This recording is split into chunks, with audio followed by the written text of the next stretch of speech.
kemarin membahas hukum tajwid yang pertama. Sekarang masuk kepada hukum tajwid yang kedua. Hukum tajwid yang kedua ini ada dua berarti. Idgham bigunah dengan idgham bilagunah. Jadi yang dibahas sekarang yaitu idgham bigunah dulu. Hukum tajwid yang kedua, kemarin yang pertama idhar halqi, sekarang yang kedua idgham bigunah. Idgham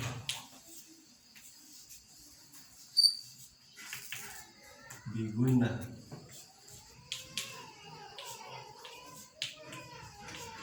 Bigunah kita wakafkan aja.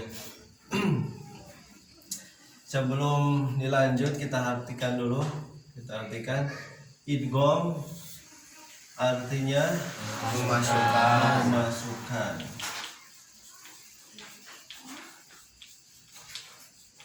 Kemudian dengan. Kemudian gunnah dengung. Nah, kemudian idgham bigunah ini ada berapa hurufnya?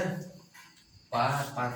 Ada 4. Jadi idgham bigunah ini mempunyai 4 huruf.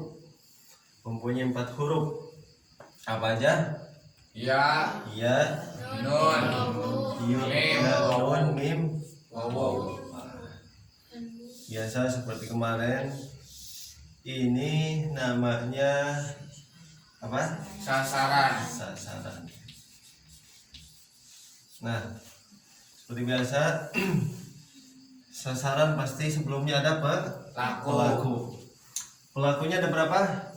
4. Tetap seperti kemarin, ada 4. Ya. Apa aja? Mati, tanwan, tanwin. Pelaku tetap belum berubah, masih 4 ya. Nah, ini ada 1, 2, 3, 4. Berarti pelaku ini ada berapa? Ada 4. Jadi 4 pelaku. Nah, kalau salah satu dari 4 pelaku ini, salah satunya aja satu, mau nun mati atau tanwan atau tanwun, bertemu dengan salah satu dari huruf yang 4 ini, ya, maka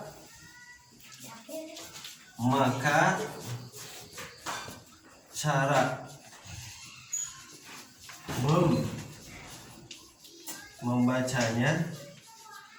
membacanya harus harus gimana? Dimasukkan dan ditahan harokat. Dimasukkan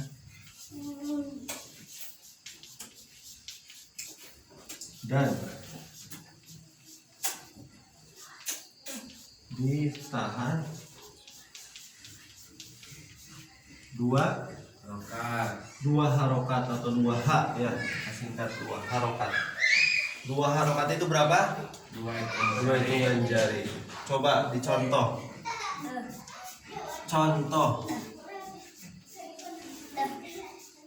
Apa contohnya?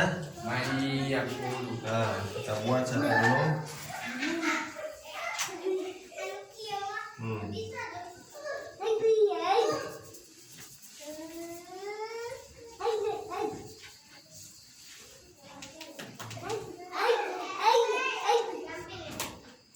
Nah,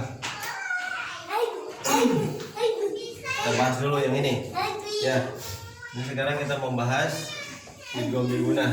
Nah, di dalam contoh ini bacanya gimana? Mayyakulu. Secara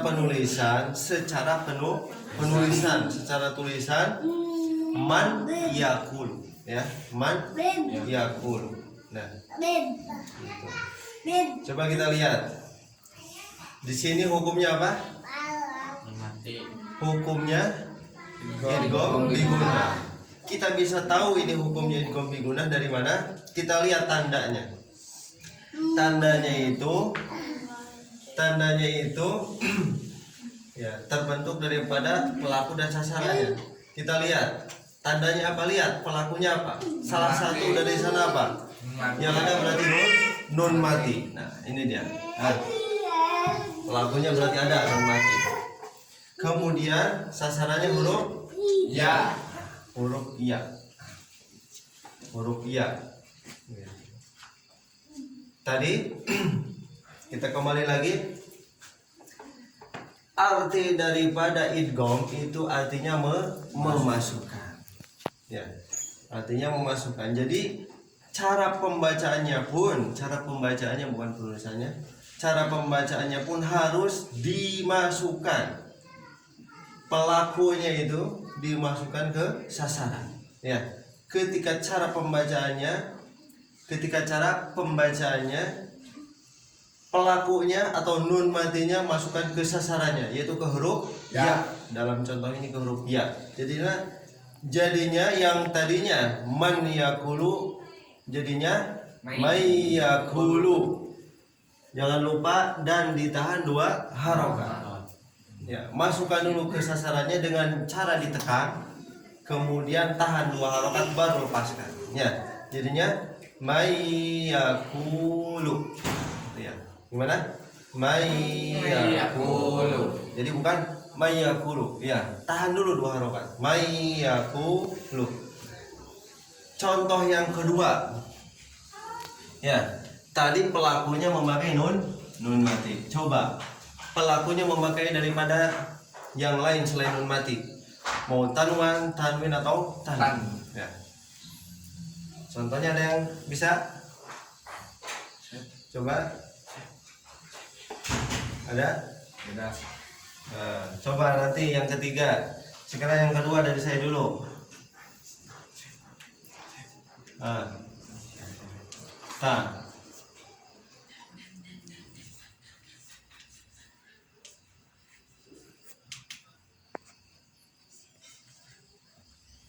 Nah, waroh mah kita wakafkan aja.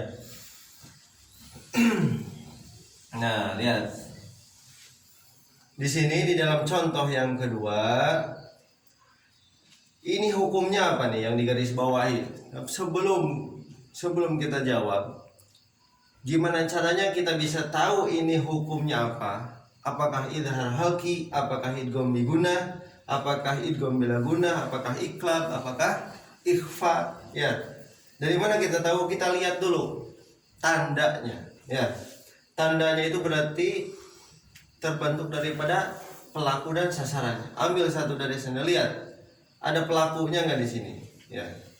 Kita ingat-ingat lagi, pelaku itu ada 4. Ya, nun mati, tanwan, tanwin, tanwun. Ya. Coba kita lihat, ada nggak salah satu dari 4 itu? Kita lihat. Ada, berarti ini ya. Tanwan. Berarti ini pelaku namanya. Ya. Setiap ada pelaku pasti beriringan dengan sasaran. Sasarannya huruf apa? Huruf wawu. Ya, karena ini nggak dianggap ini. Ya. Gitu. Ini namanya alif bengkok. Sudah. Kita bahas dulu yang sekarang idgham biguna. Pelakunya tanwan, sasarannya huruf wawu. Nah. Jadi ada nggak huruf wawu? Iya, nun, mim, wawu. Nah, ada berarti huruf wawu nih. Ya. Gitu. Jadi cara membacanya harus gimana? Harus dimasukkan dan ditahan 2 harokat. Nah, jadi cara pembacaannya yang dimasukkan itu ya, penulisannya tetap seperti ini, tapi ketika pembacaannya itu dengan cara pelakunya atau tanwannya dimasukkan ke huruf wawu atau ke sasarannya ya. Pelakunya masukkan ke sasarannya, atau bahasa lain tanwannya masukkan ke huruf wawu, gitu ya. Dengan cara ditekan, ya. Setelah ditekan baru ditahan dulu 2 harokat, baru lepaskan. Jadinya gimana? Hudau warohmah, ya. Hudau, tekan dulu. Setelah tekan tahan 2 harokat. Hudau warohmah, seperti itu. Ya.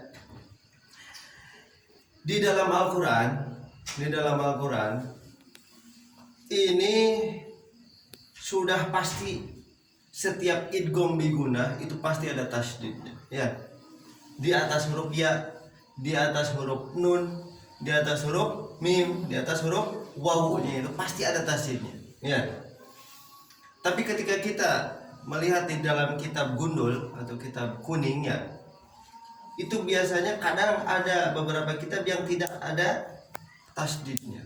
Ya. Tidak ada tasdidnya. Tapi kalau kita sudah mempelajari daripada hukum tajwid idgham bigunnah ini yang berhukum idgham bigunnah, maka kita akan tetap betul membacanya. Walaupun di sini tidak dikasih tasdid, walaupun tidak dikasih tasdid, maka pembacaannya pun tetap betul. Gimana? Hudaw wa rahmah. Gitu ya. Walaupun tidak ada tasdidnya. Ya. Di dalam Al-Qur'an itu pasti ada tasdid. Tadi sebelumnya di atas ya pasti ada tasdid. Ya. Nah, jadi kalau misalkan kita tahu kalau ini tuh wawu pemiliknya siapa? Ya, nun, mim, wawu. Pemilik huruf yang 4 ini siapa? Adalah idgham bigun. Idgham bigun. Nah, idgham artinya memasukkan. Berarti cara pembacaannya pun harus dimasukkan dan ditahan dua harokat. Gitu ya. Coba satu lagi, yang ketiga. Contoh yang ketiga. Kita kasih lagi tasdid. Ada yang bisa contoh buat yang ketiga? Hudaw wa rahmah. Ini contoh yang kedua. Ada?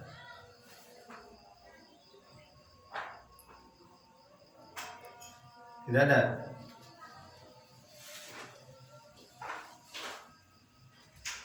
Nih. Yang ketiga,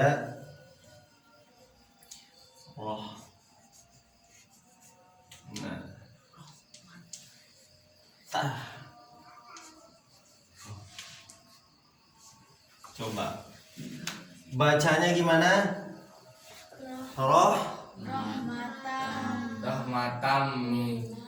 Ya, gimana bacanya? Rahmatam min. Kurang tasdid satu. Sekali lagi. Rahmatam min. Nah, walaupun tadi sebelumnya belum dikasih tasdid ya, tapi kita tetap bacanya gimana? Rahmatam minna, gitu ya. Itu. Jadi ketika kita melihat di dalam Al-Quran pasti insya Allah adalah tasdid ya. Tapi ketika kita nanti kedepannya mempelajari kitab gundul, pasti ini tidak ada harokatnya plus. Kadang beberapa kitab itu tidak ada tasdidnya. Tapi kalau kita sudah mempelajari daripada idgham bigunnah, walaupun tidak ada tasdid, tetap dibacanya rahmatam minna, seperti itu. Gitu ya. Nah, kita kasih tasdid lah, karena di dalam Al-Qur'an pun ada tasdidnya. Gitu ya. Ini mau untuk mengetes, ya, untuk mengecek. Walaupun tidak ada tasdid, tetap dibacanya rahmatam minna, gitu ya. Nah, sekali lagi diulang kesimpulannya. Ini hukum tajwid yang kedua. Kemarin pembahasan hukum tajwid yang pertama. Ya. Hukum tajwid yang kedua ini berhukum idgham bigunnah. Nah, idgham artinya memasukkan. Bi dengan, gunnah dengung. Ya. Huruf idgham bigunnah ada 4 ya. Jadi idgham bigunnah ini memiliki 4 huruf. 4 huruf. Apa aja? Ya, nun, mim. Yang mana huruf yang 4 ini disebut sasaran ya. Kemudian kalau sebelumnya ada 4 pelaku apa aja? Nun mati, tanwin, tanwin, tanwin. Nah, kalau salah satu dari 4 pelaku ini, salah satunya aja bertemu dengan salah satu dari 4 sasaran ini, maka cara membacanya harus dimasukkan dan ditahan 2 harokat. Jangan lupa ditahan 2 harokatnya ya. Contoh tadi man yaqulu, jadinya gimana? Mayyakulu. hudan warohmah. Jadinya Hudan warahmah.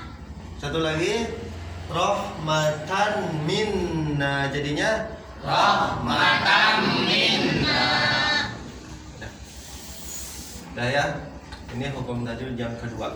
Nah, kalau mungkin untuk hukum tajwid masih yang kedua idgham bila guna. Ini kita lanjutkan besok ya. Karena berhubung waktu sudah menunjukkan jam 7 lebih lah, sudah masuk isya. Gitu. Udah ya. Udah sampai sini bisa dipahami? Insya Allah bisa. Nah, mungkin cukup sampai di sini. Ya.